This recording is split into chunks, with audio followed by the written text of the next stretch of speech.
함께 보실 하나님 말씀은 사무엘하 12장 18절에서 23절까지의 말씀입니다.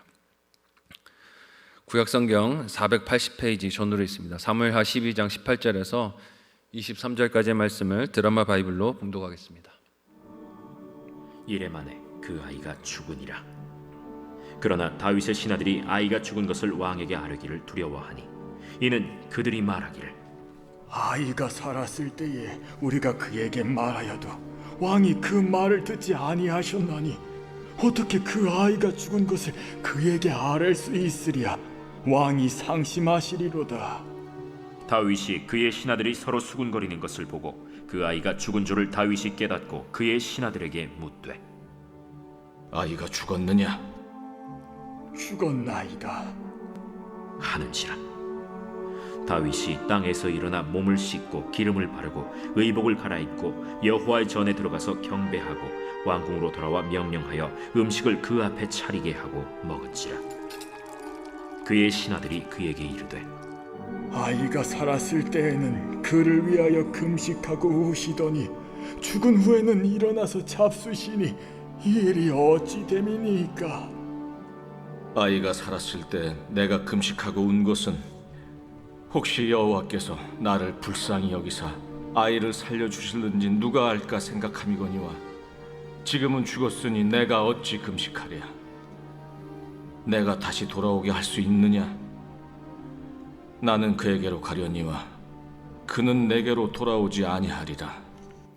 아멘. 함께 읽은 본문의 말씀으로 경계를 아는 겸손이란 제목으로 같이 말씀 나누고 기도하겠습니다. 우리는 이런 종류의 기도에 대해서 많이 간증을 듣고 또 익숙하기도 할 것입니다.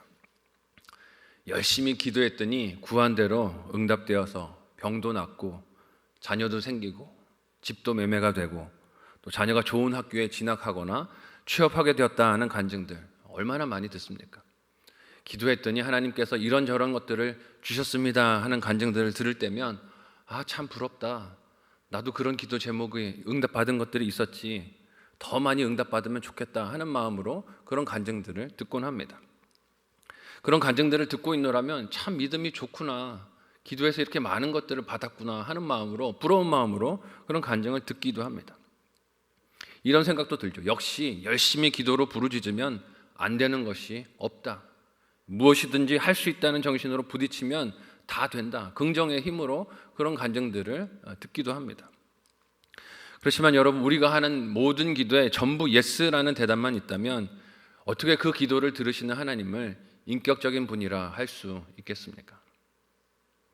인격적인 것이 아니라 기계적이겠죠. 무엇이든지 기도하면 다 들어주시는 예스라면 인격적인 하나님이 아니라 기계적인 하나님일 것입니다. 부모가 자녀의 요구를 들을 때 우리가 전부 다 예스로 대답합니까? 그렇지 않습니다. 대개 자녀들이 요구하는 것들이 정상적인 부모라면 오히려 안 된다고 거절하거나 기다리라고 대답할 때가 훨씬 더 많죠. 아직 준비 안 됐어. 좀 기다려. 나중에 때가 되면 엄마 아빠가 들어줄 거야 하고 기다리라고 응답하는 경우들이 더 많습니다. 왜냐하면 자녀가 구하는 것들이 전부 다 스스로에게 좋은 것들이 아니기 때문이죠. 그리고 거절을 통해서 그 자녀도 삶에서 옳고 그른 것에 대한 가치 기준이 생기기도 합니다. 전부 다 예스라고 하면 어떻게 옳고 그른 것을 분별할 수가 있겠어요? 안 되는 게 있어야 이건 틀린 것이구나 하는 것을 또 알 수도 있는 것이죠. 다윗은 나단을 보내 자신의 죄를 지적하시고 그에 응당하는 징계를 말씀하신 하나님 앞에 내가 죄를 범했습니다 하고 엎드렸습니다. 그리고 어제 본문에서 하나님이 다윗과 밧세바 사이에 낳은 아이를 죽게 하실 것이라 하시고 실제로 그 아이가 심히 아프고 앓고 있었을 때 하나님 앞에 나아가 밤새도록 엎드리고 금식하며 하나님의 긍휼을 구했습니다. 살려달라는 것이죠. 그렇게 엎드린 다윗의 심정이 어땠을까요? 다른 사람도 아닌 지금 자기의 죄 때문에 자기의 자녀가 이런 고통을 겪고 있고 그로 인해서 죽는 것은 부모에게 참으로 견디기 힘든 고통이었을 것입니다. 인간적인 마음에는 하나님께서 나단을 통해 들려주신 말씀처럼 그의 회개를 들으시고 용서하신다면 그의 아들을 치겠다고 하셨던 이 징계도 좀 거두어 주셨으면 좋겠습니다. 아쉬운 마음이 들죠. 용서해 주셨는데 저를 치셔야지 어떻게 제 자녀를 치십니까? 용서해 주십시오 하고 엎드리는 간절한 마음이 그에게 있었을 거예요. 그러나 오늘 본문에서 하나님은 다윗이 범한 죄의 문제를 어떻게 다루십니까? 함께 오늘 본문의 18절을 같이 한 목소리로 읽어보도록 하겠습니다. 같이 읽습니다. 시작. 이레 만에 그 아이가 죽으니라. 그러나 다윗의 신하들이 아이가 죽은 것을 왕에게 아뢰기를 두려워하니 이는 그들이 말하기를 아이가 살았을 때 우리가 그에게 말하여도 왕이 그 말을 듣지 아니하셨나니 어떻게 그 아이가 죽은 것을 그에게 아뢰 수 있으랴 왕이 상심하시리로다 함이라. 다윗이 간절하게 하나님 앞에 엎드려 기도하며 금식하던 시간이 일주일에 이르렀습니다. 하나님은 그 기도에 노라는 대답을 주세요. 아이가 어떻게 됩니까? 죽습니다. 이 말씀이 사실 사람이 생각하는 공의나 공평의 논리로는 받아들이기가 좀 어려울 수 있어요. 죄 지은 당사자는 다윗인데 왜 그 자녀가 죽는가? 게다가 하나님은 다윗이 회개함으로 죄를 고백했을 때 그가 그 죄의 사함을 받았다라고 말씀을 하지 않으셨습니까?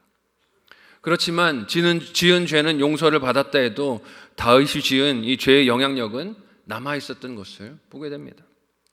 다윗이 지은 이 죄의 영향력은 그 아이의 죽음이 되고 말았어요. 그런데 신하들이 이 일을 감히 다윗에게 지금 말하지를 못하고 있습니다. 이유가 무엇입니까? 아들이 병으로 앓고 있었던 상황에서 일주일이나 금식하고 엎드려서 움직이지 못했던 왕이 아이가 죽은 것을 알면 이제 더 큰일 나겠다 염려했기 때문이죠. 더 울고 식음을 전폐하다가 몸져 눕거나 혹은 몸을 상하거나 죽지는 않을까 염려가 되지 않았을까요? 이것이 보통 내 기도가 반드시 내 기도하는 내용대로 응답되어야 하는 사람의 마음 상태일 것입니다. 뜻대로 안 들어주시면 죽을 것 같이 그렇게 구는 것이죠. 내 소망대로 되지 않으면 더 상심하고 더 무너지는 것입니다. 그런데 그런 반응이 보이는 그 사람의 마음 상태가 사실 무엇을 반증할까요? 이런 교만이 있는 것이죠. 내게 제일 좋은 것은 누가 한다는 거예요? 내가 한다는 것이죠. 내 기도하는 대로 되지 않으면 하나님 이건 나한테 좋은 일이 아닙니다 라고 고집을 피우고 교만을 피우는 겁니다. 내게 가장 선하고 좋은 일이 나에게 무엇인지를 내가 안다는 교만이 이런 기도가 거절됐을 때 낙심하고 좌절하는 자의 마음 상태라 할 수 있을 거예요. 근데 오늘 본문에서 다윗은 어떻게 반응을 합니까? 함께 오늘 본문 19절에서 20절을 같이 한 목소리로 읽어보도록 하겠습니다. 같이 읽습니다. 시작. 다윗이 그의 신하들이 서로 수군거리는 것을 보고 그 아이가 죽은 줄을 다윗이 깨닫고 그의 신하들에게 묻되 아이가 죽었느냐 하니 대답하되 죽었나이다 하는지라 다윗이 땅에서 일어나 몸을 씻고 기름을 바르고 의복을 갈아입고 여호와의 전에 들어가서 경배하고 왕궁으로 돌아와 명령하여 음식을 그 앞에 차리게 하고 먹은지라. 아멘. 다윗은 차마 자신에게 말을 전하지 못하고 수군거리는 신하들의 모습을 봅니다. 그리고 직감해요. 아이가 죽었구나. 나한테 차마 말을 못하고 있구나 하는 것을 직감합니다. 그가 부르짖던 기도에 대한 하나님의 응답이 거절이라는 것을 알게 된 것이죠. 보통 우리 가정의 자녀들이 부모의 거절을 만났을 때 반응이 어떻습니까? 거절된 대답이라도 어떻게 해석은 그 거절을 되돌려 보려고 떼를 쓰고 들어 눕기도 합니다. 안 돼라고 했지만 될 때까지 하고 들어 눕고 떼를 쓰기도 해요. 어리고 미숙할 때야 그럴 수 있지만 성장하고 성숙한 자녀는 어떻습니까? 부모의 거절도 받아들일 줄 압니다. 성숙해가는 자녀들은 그래요. 다윗은 자신이 금식하며 엎드려 구하던 기도가 하나님께 거절된 것을 신하들에게 물어 확실하게 확인을 합니다. 아이가 죽었느냐? 죽었습니다. 확인받은 것이죠.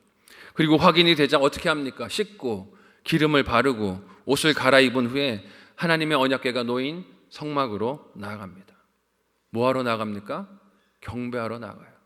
하나님께 경배하고 예배하러 그리로 갑니다. 그리고 돌아와서 다시 음식을 차리게 하고 그 음식을 먹습니다. 이런 다윗의 반응이 궁금하지 않습니까? 특별히 다윗의 아이가 죽은 것을 알면 더 낙심하고 상심해서 자기 몸을 피폐하게 할까봐 걱정했던 신하들의 입장에서는 더욱 의아했을 것입니다. 애가 아플 때는 그렇게 금식을 하시더니 죽으니까 어떻게 옷을 갈아입고 씻고 음식을 드십니까? 이에 신하들이 다윗의 이런 반응에 대한 이유를 묻자 오늘 본문에서 다윗이 이렇게 대답을 합니다. 함께 22절에서 마지막 23절을 같이 한 목소리로 읽어보도록 하겠습니다. 같이 읽습니다. 시작. 이르되 아이가 살았을 때에 내가 금식하고 온 것은 혹시 여호와께서 나를 불쌍히 여기사 아이를 살려주실는지 누가 알까 생각함이거니와 지금은 죽었으니 내가 어찌 금식하랴.